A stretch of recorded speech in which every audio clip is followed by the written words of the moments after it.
The Black Death, which ravaged Europe from 1347 to 1351, remains one of the most devastating pandemics in human history. It killed an estimated 30% to 60% of Europe's population within just a few years, leaving lasting scars on the continent's demographics, economy, society, and culture. But what if the Black Death had never happened? How would Europe and the world have evolved without this massive demographic collapse? Would technological progress have accelerated, slowed, or taken a different direction?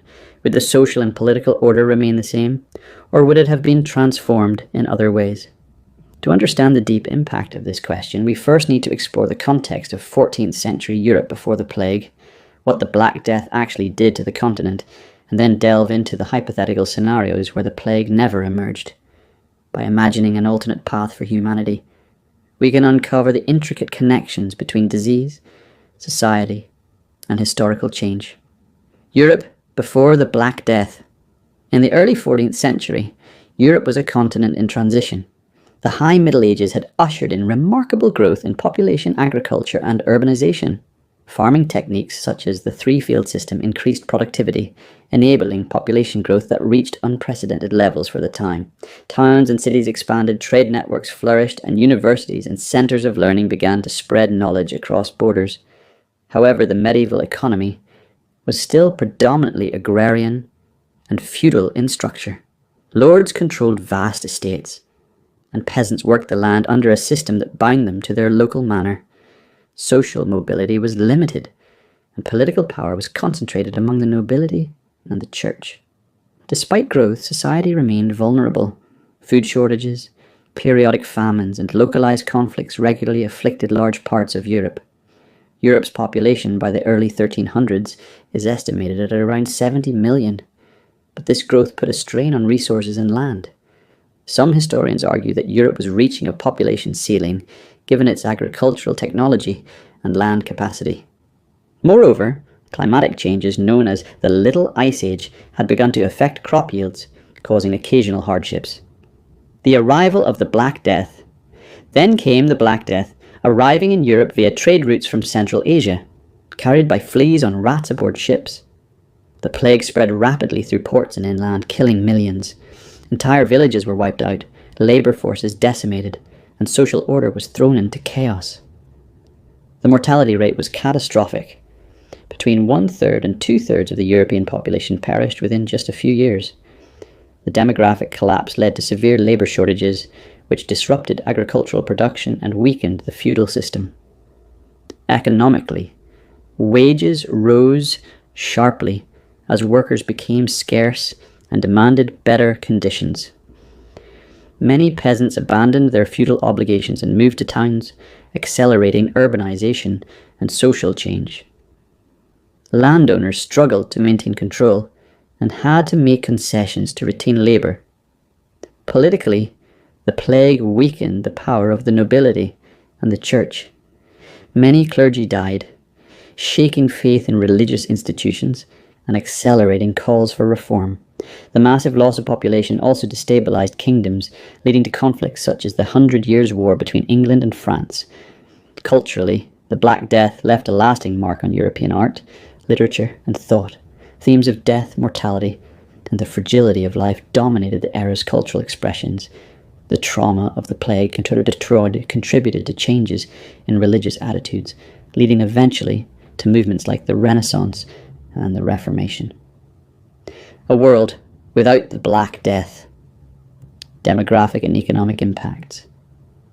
If the Black Death had never happened, Europe's population would have continued to grow steadily through the 14th and 15th centuries.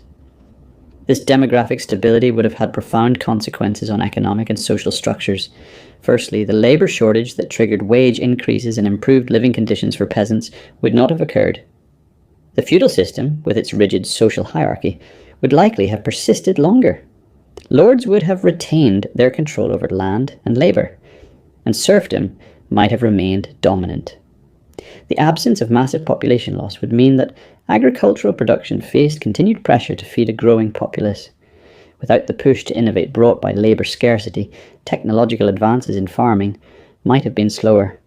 For example, the introduction of new crops or farming tools that increased yields may have been delayed, Urbanisation could have been less rapid, as fewer peasants would have had the incentive to leave the countryside for towns. Cities might have remained smaller and less economically dynamic. Trade and commerce, although still growing, might have been constrained by the lower rate of population movement. On the flip side, a larger population means more potential consumers and workers, which can stimulate markets and craft industries. Guilds and artisan classes could have grown more stable, but innovation could have been stifled by rigid social structures. Political and social implications. Politically, the persistence of pre-plague population levels could have reinforced the power of feudal lords and monarchies that relied heavily on a stable peasant workforce. The disruptions caused by the plague, such as peasant revolts and the weakening of noble control, would not have destabilized the social order. This could have meant fewer social upheavals in the short term, but also less pressure for political reform. The eventual rise of parliamentary institutions and democratic ideas might have been delayed or taken a different form. The Church, which suffered severe losses during the plague, might have maintained stronger authority longer. Without the crisis of faith caused by massive mortality, religious institutions could have resisted calls for reform more effectively, potentially delaying events like the Protestant Reformation. Moreover, the plague's impact on state formation was significant.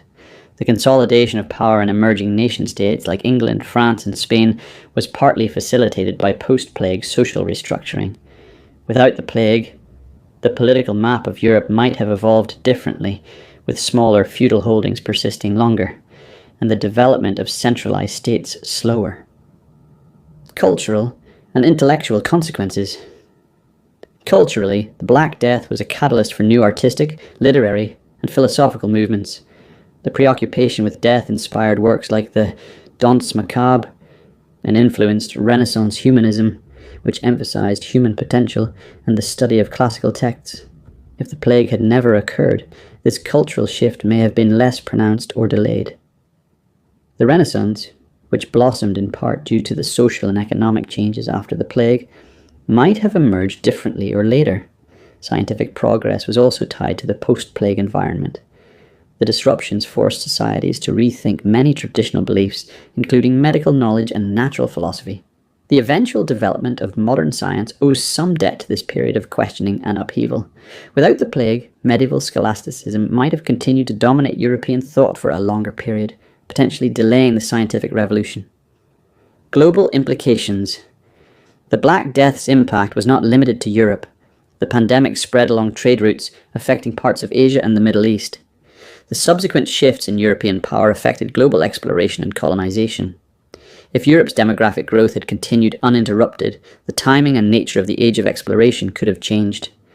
A larger population might have created greater demand for overseas resources and markets earlier, potentially accelerating exploration. Conversely, without the social upheaval and shifts in power caused by the plague, certain technological and navigational advances might have been delayed, possibly slowing the pace of European expansion overseas. In Asia, the plague's absence might have stabilized societies such as the Mongol Empire and the Yuan dynasty, altering their historical trajectories. The long-term legacy. Ultimately, the Black Death was a tragic disaster that shaped the modern world in unexpected ways. Without it, Europe might have remained more feudal, less dynamic and slower to modernize.